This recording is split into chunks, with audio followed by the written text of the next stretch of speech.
the way I move. First you slide, then you boom. That's a couple on you.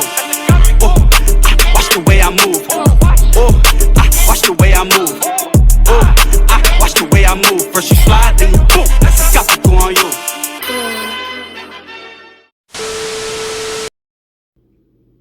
Ladies and gentlemen, welcome back to the channel. We're over here in Raid Shadow Legends Mobile, and the moment that we have been waiting for is finally here. The brand new dungeon update is active, it is live, and it is available to all players, and it is currently open for battles. Also, the Loki chase has just officially started. If you guys are on Android devices, you go to the left hand side of your screen and click on the 3-bar tab, fully expand that, and you guys should see something just like this. The Loki chase is vaguely similar to the Adolin chase, where you guys are going to be logging in to claim the champion 7 days in a row. On day 7, you get the champion, and then you have an extra 7 days of free loot rewards. So go ahead and take the liberties as they are provided to you guys. This is a free legendary champ for all players, and I don't want to see no one missing out on this opportunity. Now, to clear the air here, Loki and the rest of the companions that are going to be added to the game, this is based off of the Greek god mythology. This has nothing to do with Marvel or comics of, any nature. So I just wanted to clear that up. I got super excited about it as soon as I heard, Loki, Thor, Odin, excuse me. And then there was this last person, Faye, something Faye. I can't remember the champion's name off the top of my head, but as soon as I seen the name Faye thrown into the mix, I said, okay, they're doing their own particular spin on the characters. So that's kind of cool and unique in a way. Anyway, you can see phase 1 here, as I mentioned, 14 days of logging in, you get the champion on day 7, and then phase 2 here, you are earning points in battles that you win across all locations in a game. So that does include campaign battles, dungeons, faction wars, arenas, which could also include live arena, classic arena, and tag arena. And then of course the clan bosses. So that includes the Hydra and the Demon Lord, I do believe. Now, as you guys can see, the point system is counted down below, and if you make it all the way up to 1050 here, you will get yourself the Awakening Soul. So that's really, really cool. All right. So that is the Loki chase. Now, if we go over to the dungeons here, you can see that the event dungeon is active and it's ready. And it's going to be running for 9 weeks total, so that's cool. And one thing that I am seeing with this particular dungeon is that you can earn both artifacts and accessories. So you can see here the artifact drop list, critical rate, accuracy, curing days, and crit damage. Now, some of these are set pieces that I don't particularly use, and then some of them I'm just now learning to try to use them. So comment down below which is the best to use out of this list. I guess it really depends on your champions, but as you guys can see, stages 1 through 5, I was able to complete them with a simple ease. Only one particular champion of mine went, and that was the fastest, who happens to be my Juliana. She has an empowerment of +4, so she's really, really cool. Now, let me show you guys what's different here. So stages 1 through 4, it's just Odin by himself. And as you guys start to go down the floors and the levels, shall I say, then he will be accompanied by some companions. You have Apothecary and War Master. So we managed to, start doing a little bit of grinding here, and the rewards have been pretty promising. I'm earning a lot of the pinpoint accuracy accessories, which is a new accessory. And I gotta say, I've earned 2 blue shards so far. So I'm really hoping that this is going to be a really good dungeon for grinding purposes. Especially for a player such as myself. I'm not one of the whales or the krakens of the game. I'm still a mid-level player, so I'm learning still, but I'm definitely making a decent amount of progress, if that makes any sense.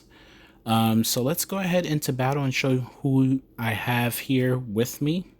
So we're going to go to stage 8, and as I told you guys, after stage 5, he's accompanied by some companions here, aka minions, that's going to help him out.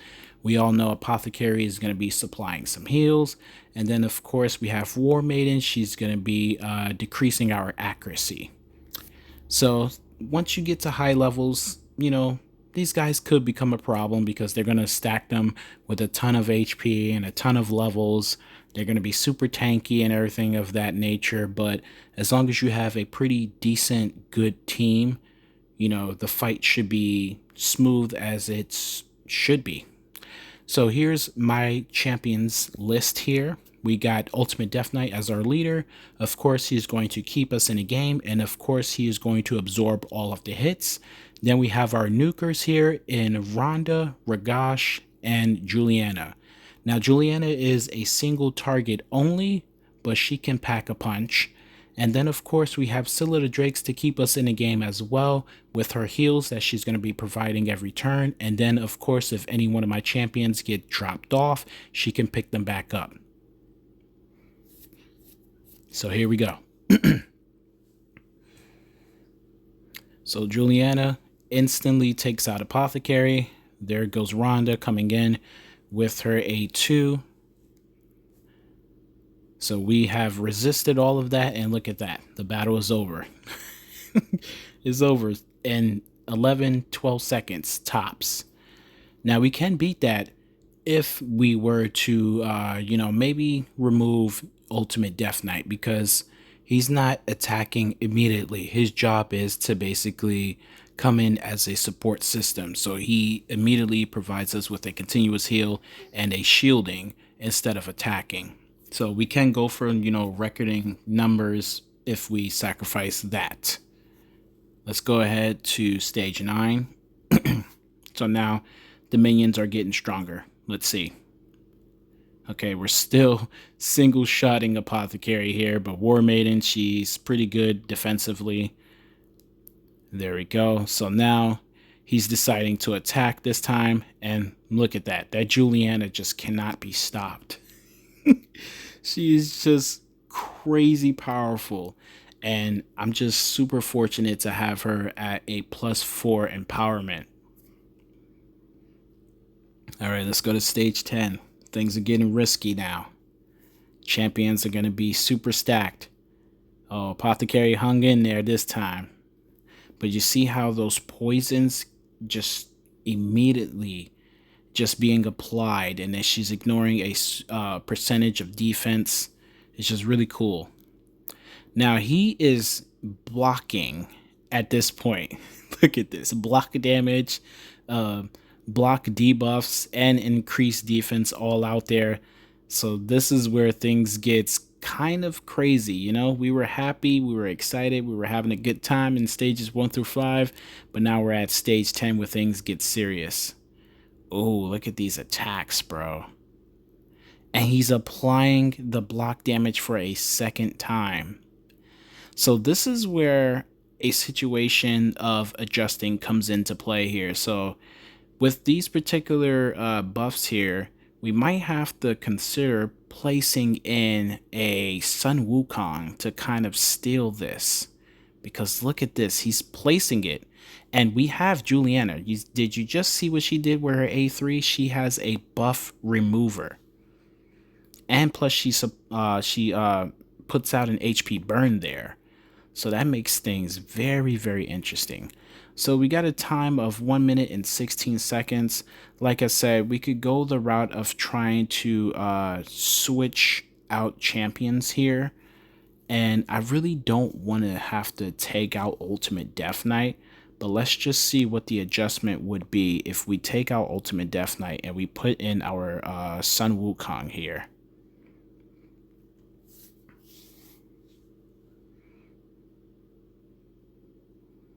Okay, there we go. Juliana is destroying Apothecary. She owns him. Okay, so there it is. We got the blocks out there. So now all we have to do is just defeat him with some speed. Okay. Great adjustment. And look at the time difference, 21 seconds. So as soon as Sun Wukong was able to place that block debuffs or block buffs, and with just the sheer speed, I was able to get the time cut dramatically, bro. From a minute plus down to 21 seconds on stage 10. Now, like I said, as you guys go through the stages, they do get tougher, and the minions, aka the companions of Odin, they do get stronger and stronger, you know? So always adjust your teams as you are going through these stages. We're going to go to the next stage, and now look at this. He went from 2 companions to now a team of 4. So now we have to deal with Vala here, who is removing shields. So one thing you can know about, you know, going into dungeons and stuff like that, you can actually click on the characters to get a, you know, to get your inside scoop before you go into battle. So always do that. So I know Apothecary is going to be healing. I know War Mating is going to be supplying, you know, increased defense. And of course, she's going to be decreasing the team's accuracy. Vala here, she's going to be stripping shields. And then we have this epic here, Life Braid. I think she's one of the new Sliven Watchers. I seen her recently in a Champions Guide over on YouTube. It was either Hell Hades or Ash. But let's take a look at her skills here. So her A1 attacks one enemy, restores destroyed max HP of this champion or the ally with the most destroyed HP by 25% of their destroyed max HP. Okay. The A2, another single hit target before attacking, places a increased accuracy buff on all allies for 2 turns and has a 75% chance of placing a sleep debuff for 1 turn. When fully booked, that's 100%. So she can sleep an enemy. She's increasing accuracy. She's placing a block debuffs on all allies for 2 turns. Then she heals all allies by 30% of their max HP. That's on a 4-turn cooldown when fully booked. And then her passive ability, 12% chance of activating any instant turn effect on this champion or an ally after using any active skill. If there are multiple champions on the team with the same skill, only one will activate. That is on a 1-turn cooldown. She's coming in fast at 108 speed. Okay, so this is interesting. I'm going to keep this lineup here because if we don't have our Ultimate Death Knight, she doesn't have any shields to steal here. But defensively, these guys are going to be a little bit of a problem. There we go. We got the block buffs out there. And all we have to do is nuke them. Okay, she used her A3 on the wrong person. I should have put her to attack Odin. Alright, so now we're just gonna have to get lucky here. There goes the block buffs there. Sun Wukong woke up from his nap, but it's gonna be not very effective here. We gotta wait for the next turn. Poisons have been placed, which is good.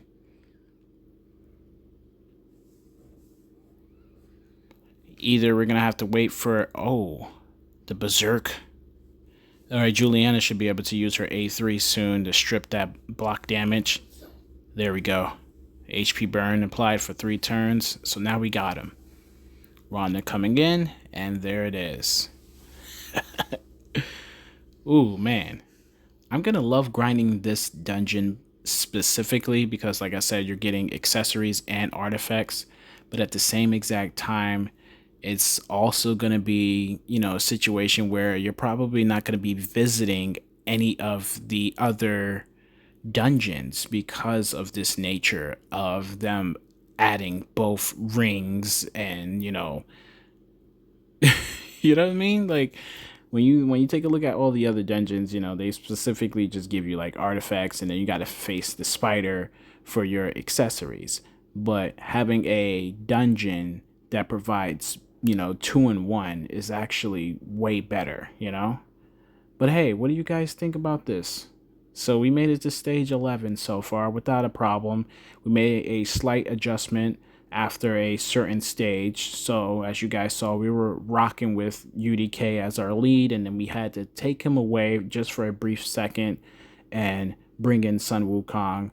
And yeah, I think the combination of Sun Wukong where he's able to steal the buffs, and then we also have Juliana using her A3 where she can remove the debuff and land an HP burn for 3 turns, which is really, really cool. She's placing big versions of poisons, 2 of them. So yeah, what do you guys think? I think this could possibly work. That was totally wicked! I do what I just do. Tryna make my mama proud of me. I hope my mama proud of me, cause I dropped college just so I could focus on the dream. I know my mama got me, salute me, nasty down with me. Now 2 bros going back and forth, sibling rivalry. This guy gotta beat the numbers like the lottery. The coldest every winter, every summer, not hot as me. And if I spring up, put my nigga on the side of me, ready for a war.